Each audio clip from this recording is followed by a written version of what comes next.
This is the Altrider crash bar and skid plate product and installation review. Before you decide to invest over $1,000 for the system, I would like to tell you my experience and the reasons why this system may not work for you.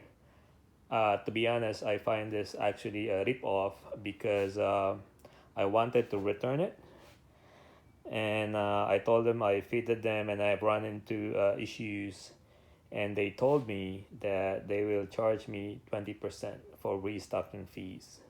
So I'm basically stuck with the system. Without further ado, let's start with the crash bars. There are four main issues with this crash bar. The first one will be the bar right here and here.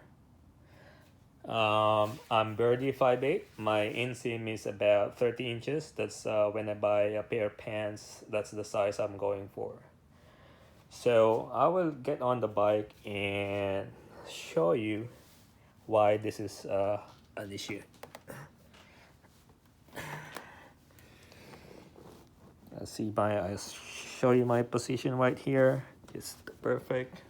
The back, a little bit space there, but this is the natural sitting position. I put my feet just in the middle of my foot. I mean the pegs, just right here in the middle. Uh, Same on the other side. As you can see, the space between here is about, I would say, about 2 inches. So imagine if you're taller than me, which I find most people here in the US, you will struggle with the clearance.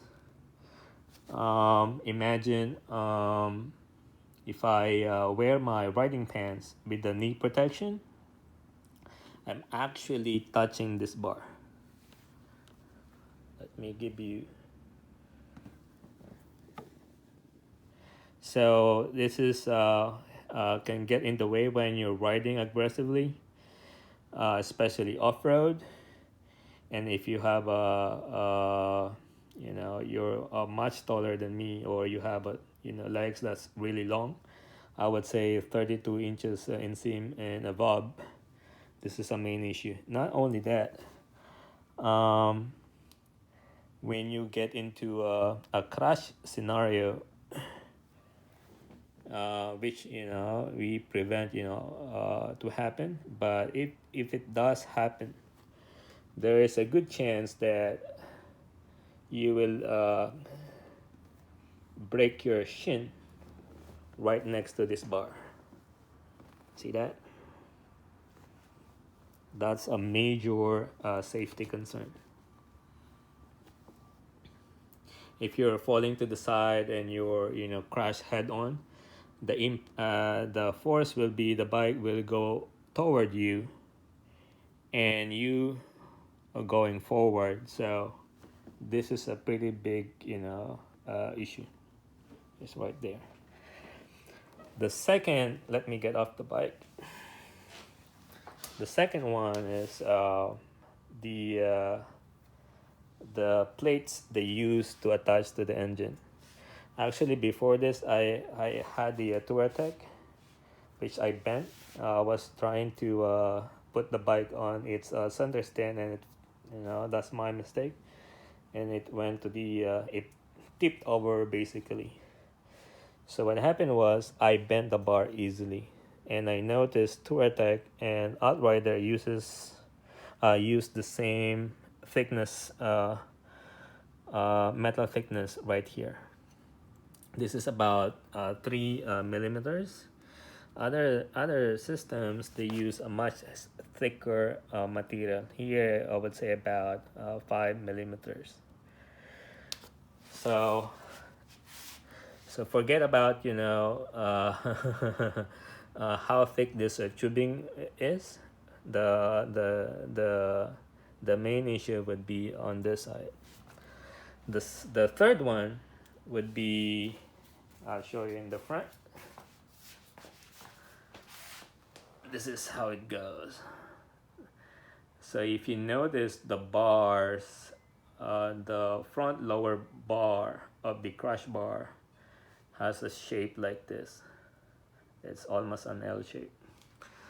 The problem with this setup is when you're off-road, if they are in between, if you're in between two large obstacles or a big stone or rock, chances are you can catch it with this bar. Other I don't know, other system, the stock BMW, the TourTech, the bar is actually going diagonally straight. This is a poor design actually. And the fourth issue about this crash bar is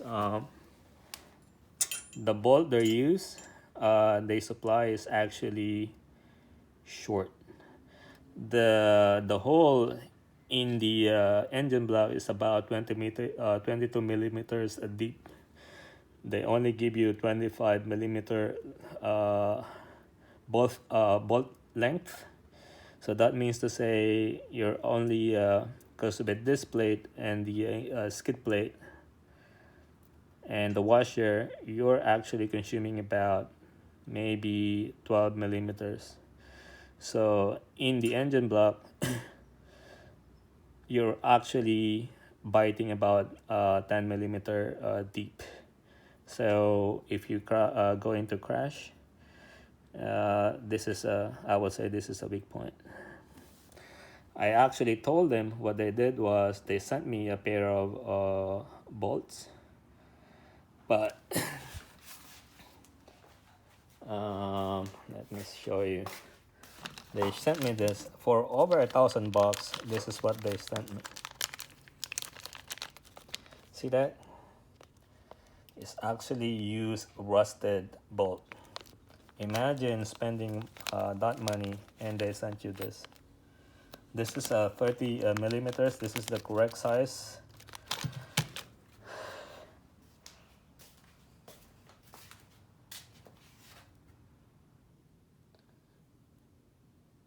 And the other, I think the fifth issue you will run into with this crash bar is, let me try to focus the camera. If you can see, this portion of the bar is much lower and it's outside. The stock ones or the TourTech, the position is about actually here. So the problem with this setup, when you're leaning or there's some obstacles, your lean angle is actually much lower.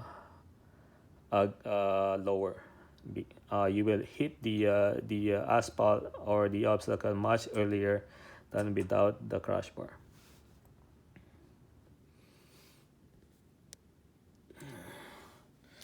All right, let's take the let's go to the skid plate. The skid plate, as you can see, it's already installed. It's a little loose because wait 1 second, I forgot other thing with the crash bars. I think there is another issue. See the position, the flange, the metal flange is really close to the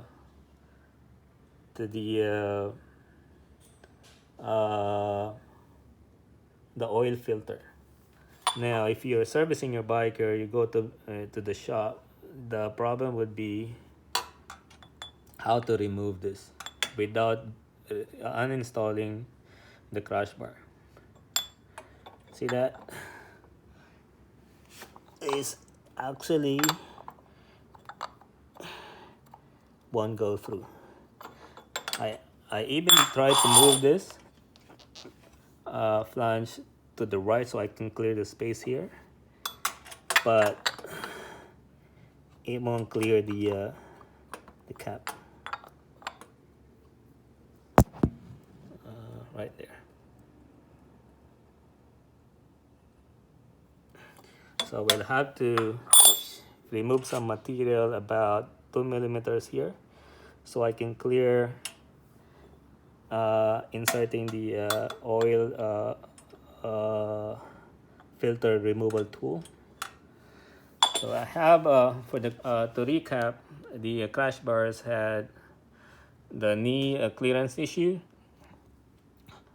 the oil filter removal issue, lean angle issue, front bar issue, catching the large obstacles potentially instead of going diagonally straight.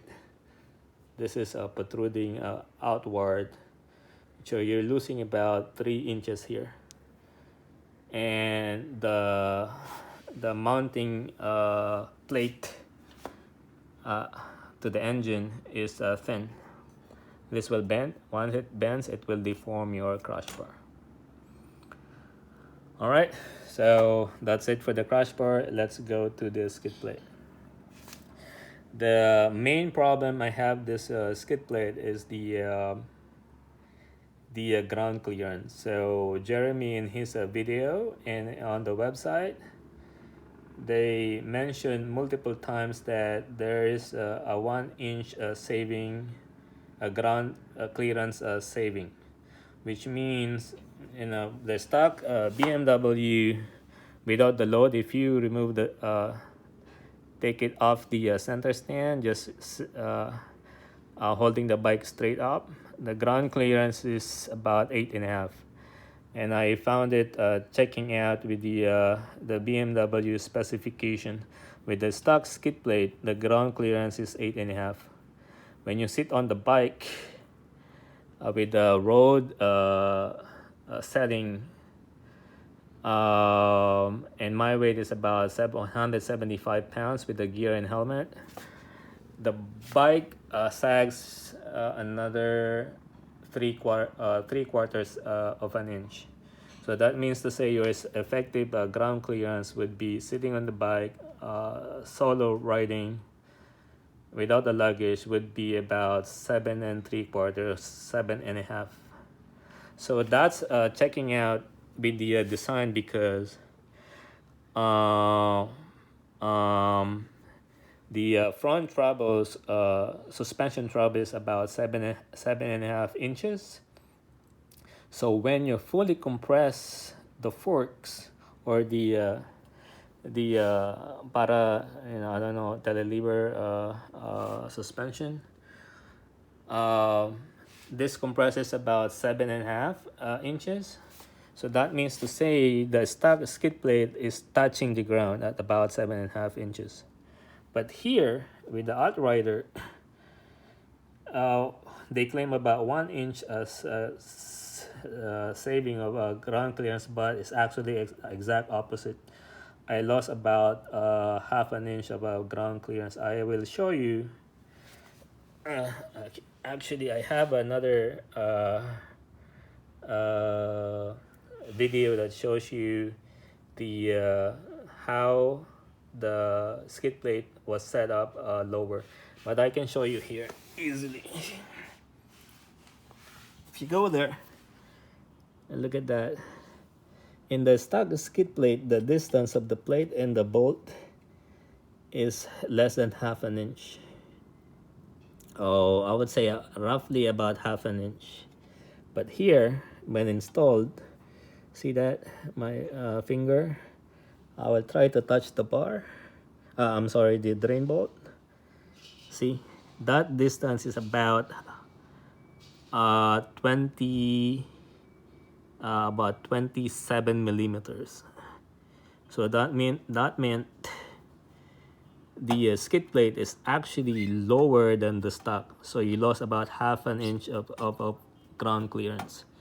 So when sitting on the bike with the road suspension setup, if you fully compress the forks, there is a good chance that you will hit the skid plate. So, and the other issue I have with this skid plate is the installation. What happened was they sent me the center pins for this, for the center stand, because what you need to do is remove the stock ones and put it back, replace it with the Altrider pins. Actually, it's right there. So they sent me a lot bigger. It's over 18 millimeters outer diameter. So I tried to push it in, but what happened in the process was I forced it because I thought, it's the right pin. It got stuck. So I had to, basically the bike was unusable for about a week. I had to go to the mechanic after trying a couple of days getting it out. So what happened was, what they did was, they actually drilled out and heated this multiple times to get it out. So I will show you the measurements later, and the center pins that they sent me. All right, so that's the